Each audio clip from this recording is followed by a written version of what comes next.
was my final rock bottom after a 20-year career of being an absolute messy blackout drunk, I call myself. Yeah. And it took me, a long time to work out that I could actually just not drink alcohol and have a fantastic life.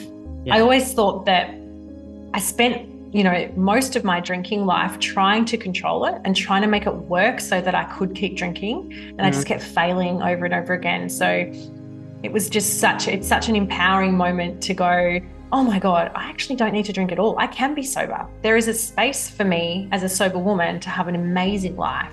And that's the journey that I started at the beginning of 2019 after getting banned from Uber in my final rock bottom.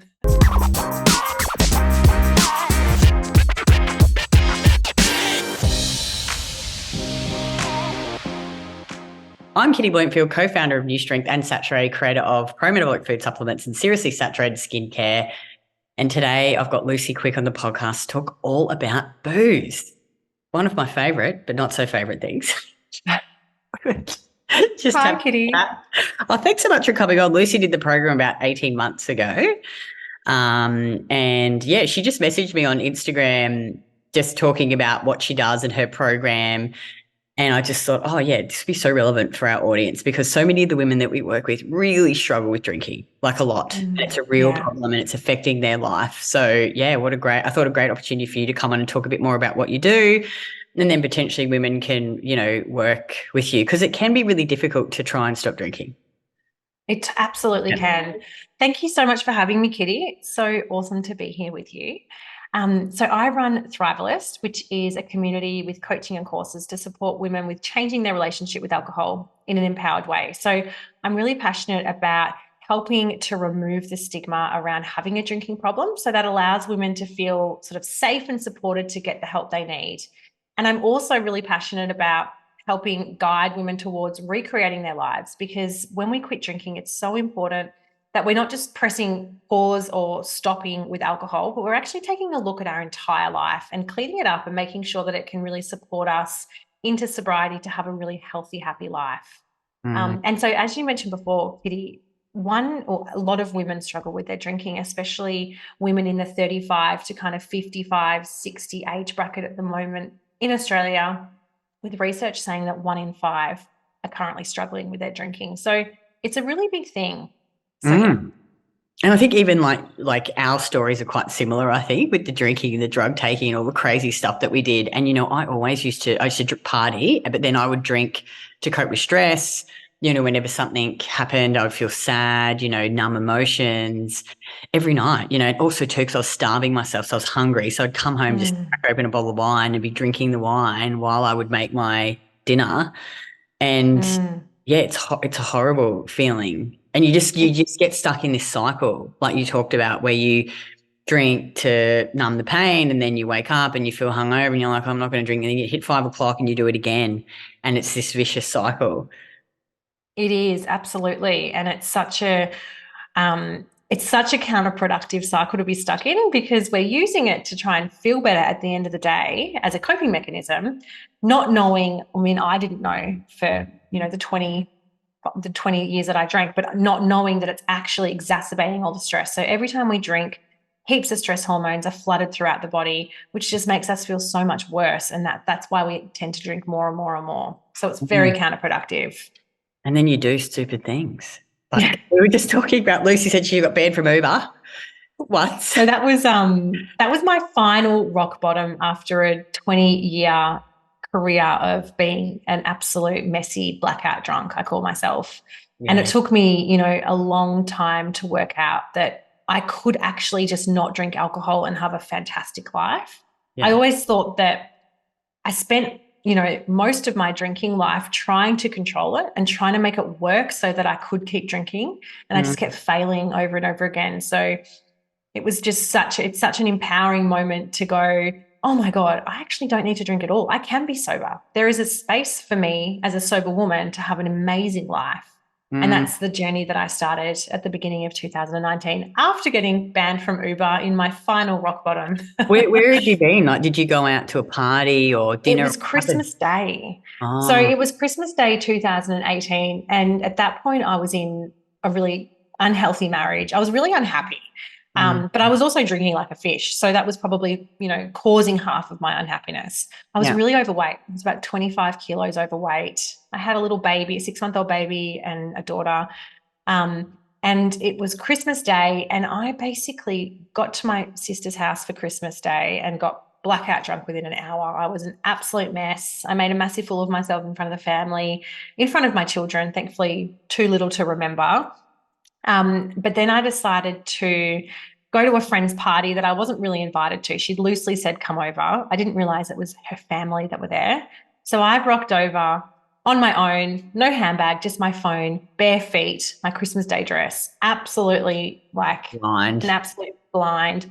And she very quickly got me to leave the party. I broke the fence on the way out, trying to climb over it, and then got put in an Uber. And I don't remember. So this is all, as I'm describing this to you, this is not from me remembering. It's literally from being told what happened. And I woke up on Boxing Day 2019 in the spare room, knowing I knew that I'd had a fight with my husband. I couldn't remember, all of the details, but I had that horrible anxiety and that shame and remorse in my body. I'd also wet the bed, which used to happen all the time when I drank too much. And I woke up to a notification on my phone saying, your Uber account has been suspended. And that was all. And that was the moment where I realized this is getting to a point of being so out of control. Like, what's going to happen next? Am I going to drive drunk? Am I going to do something completely illegal and hurt someone? Well, I've done that. Done for drink driving. Spent the night in jail. Oh, wow. I didn't know that. Yeah. I've done a lot of dumb shit. Thank God I haven't been anyone. Thank God. Thank you. Yeah. I mean, I know. So that was it. That was when I decided I went on this kind of path of quitting, and I decided initially to take a break, and, I'm going to take a month off and everything will be fine after a month. But thank God, I honestly believe the universe was trying to, show me and guide me towards sobriety. I found out about this book called Sober Curious, written by Ruby Warrington. It's an amazing book. And it basically was the first time I've ever looked at sobriety as not a sacrifice. In fact, it's a beautiful gift. Life in sobriety without alcohol is such an amazing life. And we've been brainwashed and conditioned since we were kids to believe that alcohol plays an important part in our lives. It plays a role. And that's just the brainwashing we've received from the media and the big alcohol industry. So trying to shift those beliefs around, alcohol means a fun night. Alcohol means I can have better sex with my partner. Alcohol means I'm more enjoyable to be around. So all of this bullshit, it's all bullshit and it's all lies. No, you are right though. You're right. Like, it's just, I was the same too. And I think it's all rubbish. Yeah. And then, like I was telling about my sister, that they're drinking, like they don't drink much at all now. And she's like, oh my God, there's all these people that I just don't really like that much. And I used to just drink when I was around them. So she's like, now I really spend my time with people that I really enjoy being with, genuinely, without alcohol. Yeah. Yeah. Yeah. Your social circle certainly gets smaller. And I think we were talking about this before, where, it's a really great sift for those real people, those real, authentic, beautiful connections with people. And then you attract a whole bunch of new people who are on that same health journey. Yeah, it is. And you know what I think? Like, I say to women too, I'm like, just stop drinking and see what happens. Like, I guarantee, like you say, you're like hardline, no booze. Yeah. I will still drink infrequently. But whenever I do it, I enjoy it. But then I'm like, I am reminded why I don't want to drink all the time. Because when you don't drink, you feel so good. Like, you'll just feel so good. You'll sleep so well. Your training will be amazing. If you've got body composition or health goals, that'll happen quicker. And then you'll go back, and I find this with women in our program all the time. Like, they'll go and have, like, Blue Driver's someone who hasn't drunk for years, doesn't really drink, and she went and had like 5 drinks, and she's like, oh my God, Kitty, I was so hungover. I'm not doing that again. Like, you just like, fuck, this isn't actually that good. So you do it so much less, I think. But like you said, can't do it at all. Like Mel, one of our coaches, she doesn't drink at all. She's like, I can't have one drink, Kitty. Yeah. 0 or a million. 0 or a million. I think there's, and so that comes down to the way that our brain is wired. And there's a whole bunch of kind of factors that play into why someone can moderate and then someone else can't. And so it's basically the neural pathways in our brain are so deeply embedded to support that drinking behavior. And that was for me. Like, I drank, I got blackout drunk, and it just kept happening over and over again to rewire the neural pathways, there's work that needs to be put in place. And that's why, you know, something like Dry July is an amazing initiative and cause, but it's so important not just to stop drinking and kind of what we call white knuckle, which is I'm not going to drink, I'm going to hold on and get through this month, and then I'm going to go back to drinking again. It's like doing a diet program where you like eat 100 calories and you go like, I'm just going to do this for 8 weeks. And then I'm going to go back to what I did before. You've actually got to make permanent lifestyle and behavior changes. Totally. And obviously with your program, it's all about like literally rewiring your brain so that you have these healthier habits when it comes to food choices and the way you eat and train. And it's the same with alcohol. You've got to do that deeper work of firstly understanding, like, why am I using alcohol? First of all, like, that's the most important question. And sitting with those feelings. And, you know, I often say, I say to my clients, a craving is actually a really beautiful invitation and opportunity to figure out what's going on for you on a deeper level, because you're being called to do something more. You're being asked, whether that's, you know, as simple as you're thirsty or you need connection, you're craving a cuddle, or you need sleep. There's always something deeper under the surface. It's never the alcohol you're craving, it's something else. And so looking at that why, and when I look back at my drinking behavior and that pattern I got into towards the end, which was get in the car, go through the bottle shop, 2 bottles of wine, get home, pour the wine before I've even started cooking dinner for my kids, like literally straight to the fridge. That was the behavior that I was stuck in. And I should have just stopped and said, okay, so what am I needing? What I'm actually needing is I'm really dehydrated. My blood sugar's not stable. I'm hungry. Yeah, totally. That's actually a really, I just want to quickly cut in. Yeah. Women in our program, I think, obviously, like, even when you do that, there's obviously sometimes other things that are just driving you to drink, but that's a huge one. Like, I find I actually eat enough, you know, when I started eating enough, and a lot of women say the same thing, like, I get to dinner, I'm not craving that alcohol because my blood sugar is stable and balanced. Yeah. Because I'm eating enough food.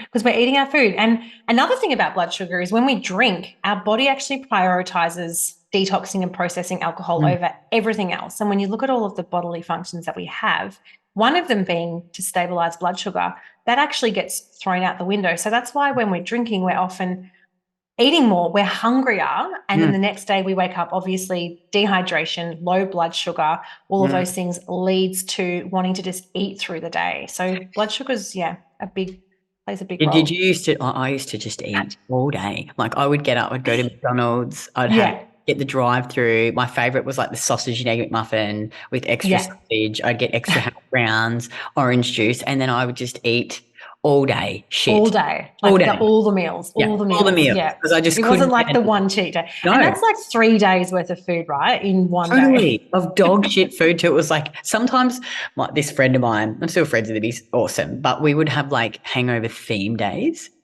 for food. So like I remember this time so bad. But after I had my breast surgery, this was like 10 years ago, implants, you know, have all the drugs, like I don't know, all the hardcore painkillers. So I had a heap of them left over. So we went out all night to this festival, drank so much booze, took pills, and then got home at like 5 a.m. and then sat on the couch and took painkillers and then had a Mexican theme hangover day. Oh my God. That's so crazy when you think about how much, like I actually had this little thought the other day. I thought I spent the first half of my life, because up till 35, I quit drinking when I was 35, completely fucking my body up. And now I'm going to spend the last half of my life, like I'm so focused on wellness and health and food and nutrition and exercise now. It's so funny, like one or the other, like, It is. It's crazy. But I think too, like I think about what I used to do. Like I'd go out in these 3-day benders, not sleep for 3 days, drink copious amounts of booze, not speed to stay awake. I would work all day and then go out again. I think have one night of bad sleep now and I'm like, oh, the world is ending. You know, how the fuck did I used to do that shit? Totally. It's crazy, isn't it? I know. And sleep is something that's obviously so important. And the alcohol affects your sleep. You're right. Even let's talk about all of the shit that alcohol does to your body. Okay. And so I think it's less about like what is the shit that alcohol does and more about like what would taking a break, what does that give me? What am I going to get if I decide to press pause on my drinking for a little bit? I like that. Sleep, put the positive spin on it. I like that. Yeah. Well, because that's how we're wired, right? We're not going to be driven. And this is where we talk about in getting sober. And it might be the same with your work. It's the push factors of wanting to do it. So that's the hangovers, the anxiety, the nuts, the blackouts, the wetting the bed. They're the push factors, or getting caught drink driving. And then there's the pull factors, which are, well, oh my God, sobriety gives me the most deep, restorative, nourishing sleep. Oh my God, I'm actually losing weight and I haven't really changed anything in what I'm eating. I've got the energy to go training, and I've got, this so much more drive for the gym, work, imposter syndrome goes, we've got confidence finally. So they're actually all of the things that keep us in sobriety, rather than all of the negative stuff, which will push us. But then we need to focus on all of the beautiful things. Anyway, so sleep is greatly affected by alcohol, and people who come to Thrivalist will often say that they have some form of insomnia. And it's because, yes, alcohol is a sedative, so it sends us off to sleep, but it actually prevents us from getting those beautiful deep REM REM sleep cycles that we actually need to feel restored. And even one glass of wine or one standard drink will decrease your sleep quality by 10%. And then any more than that is around 24%. And then a heavy night of drinking, which would have been me, is about 50%. So I was getting 50% of the quality of sleep I needed for, however many years, 20 years that I was drinking. It's insane. Yeah, it's insane. I think to yourself, how did I do it? How did I actually do it for so long? like you said, like my dog wakes me up once in the night now, and the next day I'm like, oh, I had the worst sleep. I know, it's so bad. And the hangovers, and look, and I think too, like because a lot of women who listen to this, they come into our program with hormonal imbalances. So yes, cycle issues, menopausal, perimenopausal issues, and alcohol's so estrogenic. Even just having a few wines or beers will raise your estrogen levels for like 24 to 48 hours. And I just find with women who cut it out, they see much quicker, much more improvements in their cycle and menopausal symptoms. And when they go and have a drink, then the symptoms come back. Yeah, it's so true. Yeah. We have a menopause expert inside Thrivalist, and the most basic way to describe this in layman's terms is, again, it's the liver will prioritize detoxing the alcohol before anything else. So obviously we need to process our hormones, and that happens through our liver. And if our liver is so busy processing all of this horrible alcohol, it doesn't get to the hormones properly, which is why the estrogen levels are often increasing. And alcohol, and this is a little bit of a scary stat, but as I said before, it's carcinogenic. And a majority of alcohol attributed breast cancers are actually caused by women who drink moderately, which is really quite scary. And that's that estrogen. So all of that leftover estrogen in the body is what research is kind of telling us, okay, so that might be linking to the breast cancers in these alcohol-attributed breast cancer cases. So it's really quite scary how much it can impact our health. Yeah, but I mean, they just see it, like they'll put it in our Facebook group and be like, oh, I had a few drinks, now I've got the hot flushes again. Hot flushes, okay, yeah. It's just amazing, like the symptoms of I had a really shitty cycle. I've had it myself too. Even heavy periods. Like for me, I used to get the most horrendous periods, and now it's like, it's no big deal. Yeah, well, it's literally poison. Like you're putting poison into your body. So you think like your liver, it can't detoxify that estrogen if it's trying so hard to just get rid of booze. It is totally. I mean, it's ethanol, which is found in rocket fuel. It's found in cleaning products. It really is poison. I shouldn't laugh about it. I just, I think back to all the stupid stuff that I've done, but it is really just, I think for so many women, like talk about like really having that honest, hard conversation with yourself about like, why am I drinking so much? Yeah. Like, why am I drinking every day? What? Yeah, I think like if anyone is kind of thinking about their relationship with alcohol or has any kind of inkling that maybe they're drinking too much, that's an indicator that, okay, that's a red flag. There obviously is an issue. As I said before, people with normal, healthy drinking relationships, they don't even think about it. It's not even on their radar. And so that first question is to get really real and honest with yourself about the whys and how can I, and so when we look at what happens to the brain with alcohol around dopamine, how can I be getting dopamine in healthy ways kind of every single day incrementally as opposed to needing that kind of big hit of dopamine at the end of the day that wine gives me. And that's where creating beautiful, healthy coping mechanisms and building them into our lives so that they become habitual. So it's like getting up a little bit earlier and doing a small meditation. It's having your lemon water before the coffee and all of the little healthy things that help us. It's taking up a hobby that actually brings us joy and it boosts our dopamine in healthy ways. So all of those sorts of things are going to help us feel so much better and not need to kind of take the edge off with wine if we really are taking care of ourselves properly throughout the day. And so that understanding our why behind, firstly, why we drink. And then secondly, if we are thinking of taking a break, why are we trying to take a break is really important. And that is really motivating in itself as well. And can you talk about, like, because a lot of women will say to me when I say to them, well, why don't you just stop drinking when you're in the program? Like, just give it a go. Like, see what happens. You know, your results will be quicker. You can always go back to it if you want. You know, what's the worst that could happen? They say, oh, but Kitty, you know, I'm scared to go to parties or see friends and I'm going to get that pressure and everyone's going to ask me about wine. Talk about that and some strategies you can use, because that's a common thing. It is. And so the top two fears when anyone starts this journey is, how will I socialize and connect with people? And the other one is a fear of failure, which I think most of your ladies would, or community would have as well, that fear of not being able to succeed. So when it comes to socializing, when we're not drinking or we've decided to press pause, it's so important that we are so prepared. Like I often say, you can't be too prepared for social events. And with that comes knowing ahead of time what you're going to drink. So really thinking about if you can actually ring venues and see, okay, what's on their alcohol-free drinks list. I don't think the Gold Coast is where Melbourne is now. Melbourne's got heaps of alcohol-free wines on a lot of restaurant wine lists now, which is so great. But having that option so you don't feel like you're put in a position where the waiter comes and asks what drink you want and you have to order lemonade because you haven't thought about it. Yep. Or you're suddenly just like, oh, and this is quite a common thing, you'll suddenly just order a champagne because it's the easiest. Everyone else has ordered it. I'll just get one too. So really preparing for that moment of that first drink and then what you're going to drink throughout the night is so important. Also preparing what we're going to say to people. And we often talk about the different types of kind of groups in our life in terms of, our inner circle. So these are the people who we deeply trust and love with our most vulnerable kind of, shares. And so these people, it's okay if you want to tell them the truth, and that might be a private conversation you have before the event.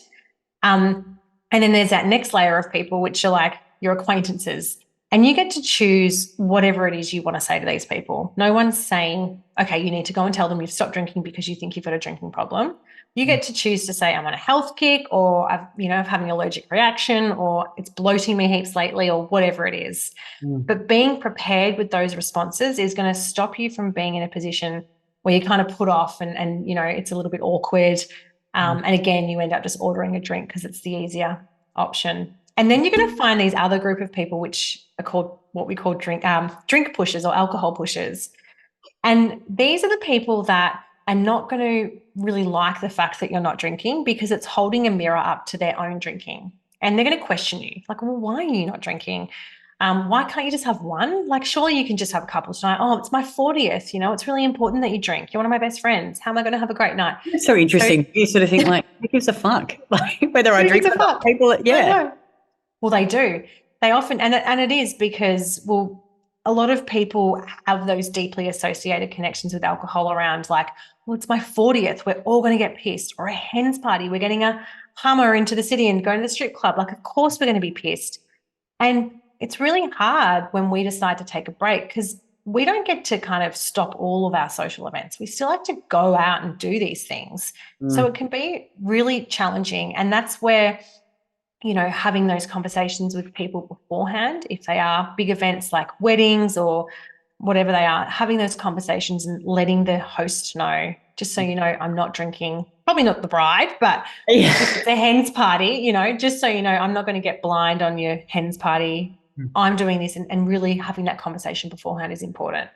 But yeah, it comes down to being really prepared. And it sounds a bit like over the top, but the last thing you want if you do really want to get through, let's say, dry July or the 8-week signature sobriety course at Thrivalist, you really want to get to that end period. You've got to be so prepared so that you can't be swayed or put off. Because it's easy. It's easy to get swayed, I think. And I really it's so easy. Like, I think if you really have a problem and you can't do it on your own, like do something like your course, because get into a community of like-minded women who are all on the same path, who, you know, like, because I think you support, like you really do need support, I think. Some people.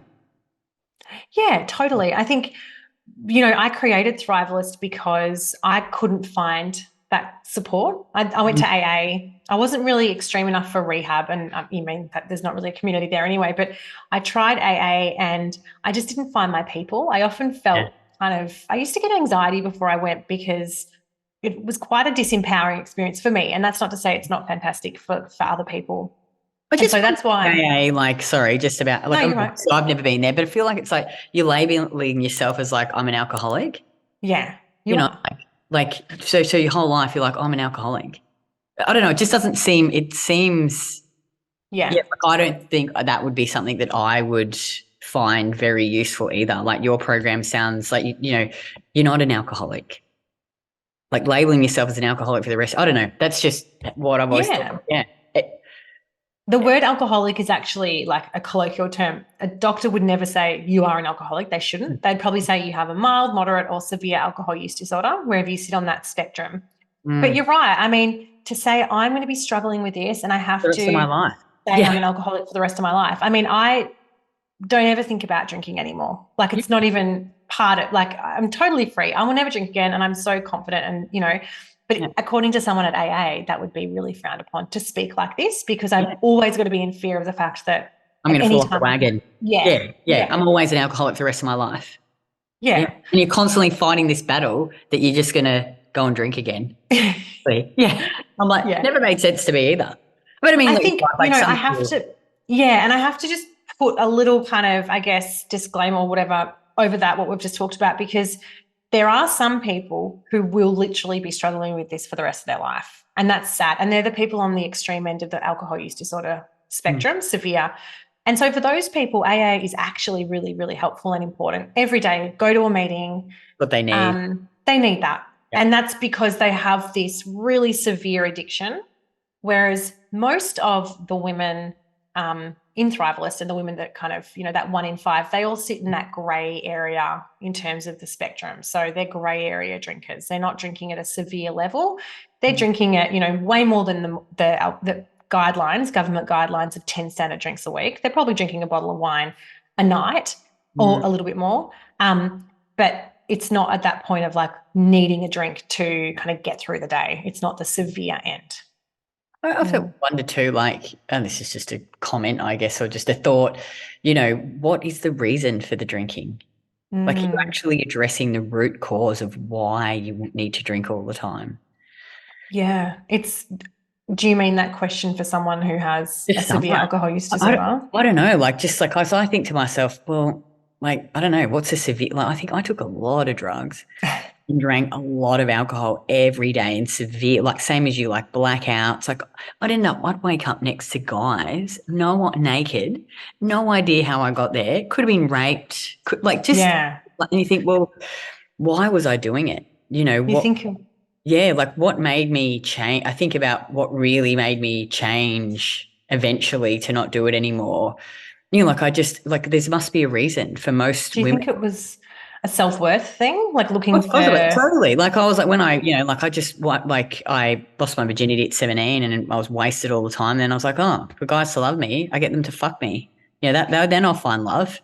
Yeah. Dieted and was skinny and drank and took drugs and just looking for love, looking for that validation through sex, and, you know, years and years and years of it, I think.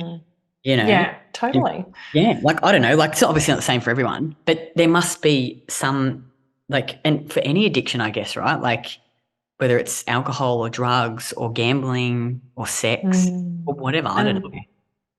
Like I'm not sure, do you know Dr. Gabor Mate? He's an amazing psychologist, and he specializes in addiction, and he'll say, don't ask, you know, why the addiction, ask what the problem is. Like, don't. That's right. Yeah. You know, and there's always something that's driven someone. Yeah, it is. There's root causes. And we talk about like this kind of perfect storm for someone to get into a position of having an alcohol use disorder, which, you know, for me, it was, I had a really unhealthy marriage. I was deeply unhappy, but I was too scared to face the fact that I needed to leave my husband. So I was masking that. Yeah. And then I, you know, had a really crappy job that I hated. Could never lose weight. So I felt disgusting in my body in the way that I looked. So, and then I also had, you know, addiction in my family. That's a big one. So having that in your blood is actually leads higher chance of addiction. So there's all of these things that can make up why someone would have an addiction. And it's like, you get that perfect storm and boom, that's just the way that it is for you. And you have to do that work to unravel the whys. And, you know, those root traumas or, you know, the root causes for why we drink, if we don't actually deal with them properly in sobriety, which is a journey in itself, it's a beautiful journey, but, and you've probably gone through this as well. It's like the whys behind all of my behavior. If we're not dealing with that, there's a much higher chance that we're just going to go back to using alcohol again, because we have to work on that trauma and really heal ourselves properly. Yeah, it makes so much sense. Totally. But I think, you know, when you actually stop drinking or stop the drugs or whatever it is and you eat properly, you have, I think, a better chance or more ability to like handle those feelings and the trauma and work through it. It's still hard. Yeah. It's still painful, but it's more manageable, I think, than if you just, because when you're just exhausted and not sleeping and not eating enough food, you're like, I can't deal with that. It's too harmful. It's too painful. Yeah. And you're highly activated and reactive and emotional, and you don't deal with things properly. So you just drink and then you keep yourself stuck in that cycle. Yeah, it's horrible. It is. Horrible. But I think like once you stop and you start to feel better and you like you say, like you see this life and you see the things that you can do, it is, I don't know, like, you know, you talk about people and I agree with you, but I sort of, I don't like pain. I hate pain. Like I'm physical really pain. Motivated, any sort of pain. Like I don't like, you know, if I'm in pain, it's the fear of I don't want to feel like that anymore that really drives me to go, I'm going to do whatever it takes to not be in that pain again. Does that make sense? Yes. Yeah. That's a real, I mean, not everyone's like that, but I just don't, I think about, you know, how I used to feel and, you know, so that we've talked about drugs before. I fucking love cocaine. It's fun. Well, I mean, it's designed to be be doing it now. Right? Yeah, it was created. Yeah, I think now it'd be just fun to go out and have a big night on, you know, have some lines. But I'm like, I just don't like how I feel after for that feel. It's so not worth it. Nah, it's too painful. I'm like, I don't want to feel like that. And it's this flow-on effect of then I don't sleep well, then my training sucks and I'm demotivated at work. I'm like, it's too painful for me to, you know, I mean, not everyone's hard like that. The pain, I don't want to be in pain, you know. I just think I don't want to feel like that anymore. Yeah, I just see like cocaine and alcohol and, you know, a few other drugs, not so much like the psychedelics or marijuana are very different, but I see those drugs as, and chocolate as well, food, sugar. They're literally, it's dopamine. It's actually not, you're not craving the alcohol, you're not craving the cocaine, you're not craving the sugar, you're craving the dopamine. Maybe I disagree with you that on sugar. Okay. In a program, I would say like, well, sugar, I don't think, you know, like your cell's preferred energy sources. Like when women are craving sugar, most of the time it's because they're under eating carbs and sugar. Okay. Yes. I think like I just have to, I think that I just like, I agree with the alcohol and the, you know, the cocaine and the, you know. So in terms of like, so this is a big thing in early sobriety, women turn to sugar because they're not getting the sugar from alcohol anymore. Do you think they're also like turning to sugar to get I'd say they're under eating. Dopamine? They're under eating. Under eating because like so many women come into our program, I was the same. Like you eat 1,200 calories, not enough carbs, not enough sugar. You have built-in mechanisms to tell you crave sweet. I'm not saying that in some cases they just eat, because there are women, and I've done podcasts on this, you know, the emotional eating. So they'll actually be adequately fueling their body and they still emotionally eat. So they still reach for the block of chocolate at night. Again, it's like a thing. It's to cope with the feelings. A lot of women just undereat. Like when they track their food, they're like, oh, Kitty, I'm only eating 1,200 calories and 100 grams of carbs. I'm like, well, your body has built-in mechanisms to tell you that you need. So I think if you fill your diet with good nutrient-dense sugars like fruit, root vegetables, good quality dairy, right? Like obviously you don't want to go and eat cups and cups of white sugar because it doesn't have any nutrients in it. That would just be stupid. But I do think a lot of women crave sugar because they just are under eating. Yeah. It's so interesting, isn't it? Mm. And it's so funny, like when we drink, we don't, I don't know about you, but I used to count my calories. And if I drank a bottle of wine, because there's 700 calories in a bottle of wine, I wouldn't eat dinner just to kind of balance that out without thinking of, the turmoil that I was putting my body through and how Crazy. that was completely fucking up my blood sugar and, all of the other things. It's so crazy. It is so crazy. It's so crazy. I would just eat. I would just go fall off the wagon and binge, end up Binge binging. eat. Yeah, I'd try not to eat, and then the next day I'd just binge and just Yeah. wish all day. Yeah. And that's that blood sugar being completely out of whack from the alcohol. Oh, totally. And you just crave it, and then you have a rubbish sleep, so you crave, you're hungrier the next day. Yeah. Yeah. Yeah. What other questions I was going to ask you? So we talked about saying, So we talked about like, sleep. Oh, sleep, yeah. party, like if you're going to parties, how to say no. What about if you don't have a very supportive partner? That's a really good question, and it's so hard. Okay, so first of all, communication. So being really clear with them around why you're doing this. If they're not going to support you through that, then I would be questioning, bigger questions around that relationship. Maybe you should leave your husband. Yeah, maybe you should. We've had women in our program who've I left their husbands certainly, who are alcoholic, who drink too much, and they wouldn't support them. yeah. Yeah. Totally. It's definitely a trend. Women get sober, they start to build up their self-worth and their self-confidence, and they, have all of these dreams that they're achieving and this beautiful life. And the husband just can't kind of keep up and can't understand it, and the marriage breaks down. But my big, the biggest thing that you can do that first kind of first month or so is anything to do with anyone external. So other than yourself, and that's relationships with your family, relationships with your partner. Really put all of that kind of on hold while you focus on building up some really healthy habits and that kind of self-worth inside of you. So all of those behaviors that you need to support yourself in early sobriety, which are the healthy habits, it's getting enough sleep, it's exercising, it's the meditation, doing the work. So actually learning about what alcohol was doing to your body and all the stuff that we teach inside the course. But it's really focusing number one on that to begin with. And then any other kind of relationship stuff comes next. But communication. So sitting down with your partner and saying, I am taking a break. This is the reason why I'm doing it. I really want to feel better on whatever your reasons are for doing it. And trying to get them on board early on is going to be really helpful. Now, if they're not supportive, that's where it becomes really challenging. And it's almost like a bigger conversation around your relationship probably needs to be had because, we need supportive partners in our life. That's what they're there for. I know, and it's hard. Like a lot of women in our program are saying, I'm so drinking. My partner's like, why aren't you drinking? Yeah. They're not very supportive, which is so sad and hard. And And, something that can, we often see is a lot of women will keep drinking because it allows them to feel more comfortable when having sex. Like sex is a big driver for why people drink. I used to do that all the time. I used to get wasted and sleep with guys because I was too I wouldn't have done it otherwise. Yeah. I know. It's amazing, isn't it? To think, oh my God, I got naked in front of that person. With that person, I fucked that guy. I never would have been sober. You wake up, you cut the arm off to get out the door and grab all your clothes. Oh my God. Oh, it makes me cringe. It makes me cringe. It's the unprotected sex I had as well. I'm so surprised I didn't get AIDS or any STDs. Like I just rolled that dice every single time, like high risk behavior. Russian roulette, Kitty. You lived on the edge, like in a major way. So bad. That's what greatness is. Like, I can't believe nothing really bad happened to you. You're so lucky. So lucky. I mean, same, really. But I really encourage anyone who's listening to this to see if their partner wants to get on board with them. It can be such a beautiful bonding experience to do something like this together to strengthen your relationship. It kind of, you can keep each other accountable. You can, I don't know, my partner and I are into health and fitness, and I don't know if this is approved in your program, but we can have macros. Is that part of what you do? Yeah, of course.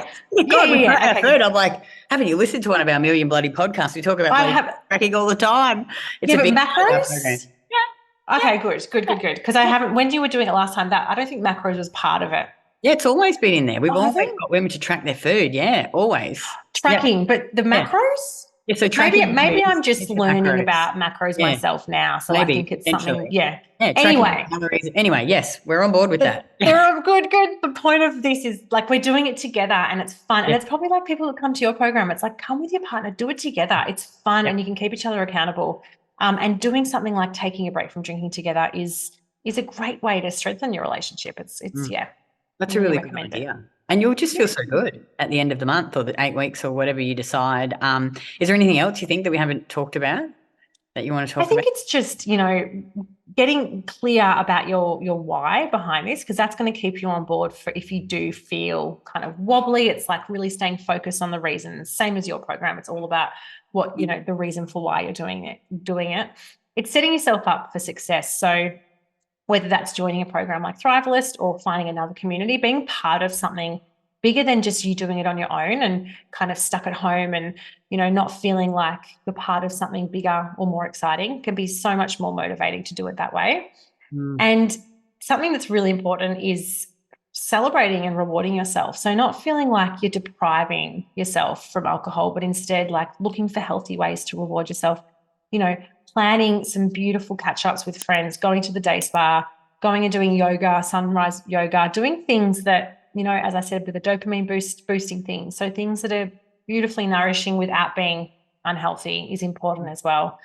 But yeah, I mean, it's a great first step to take a break from drinking. It's a great first step for like longer term sobriety. And if anyone is considering whether their relationship is healthy or not, it's an indication that potentially it's not, most likely.